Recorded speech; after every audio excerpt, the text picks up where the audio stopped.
No winners economically. This is destructive for everybody.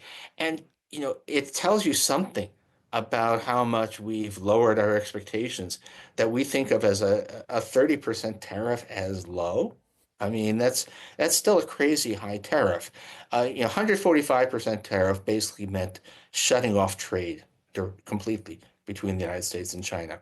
A 30% tariff there's some estimates and assumptions to be made, but when I run it through my model, I say this will only cut trade between the United States and China by 65%.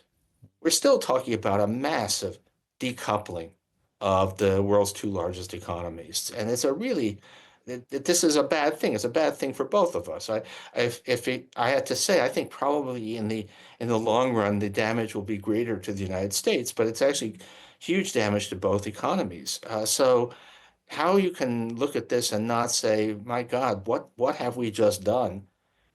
Baffles me.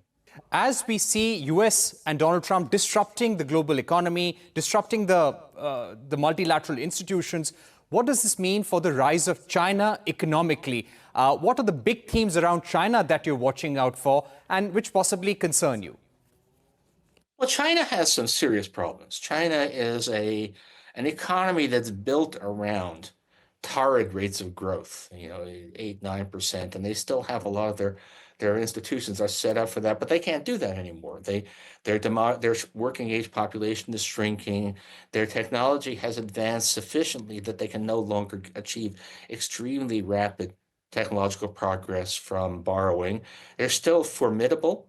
They still have a lot of growth potential, but they're not managing it very well. They have um, uh, excessive levels of investment with diminishing returns. So China has problems.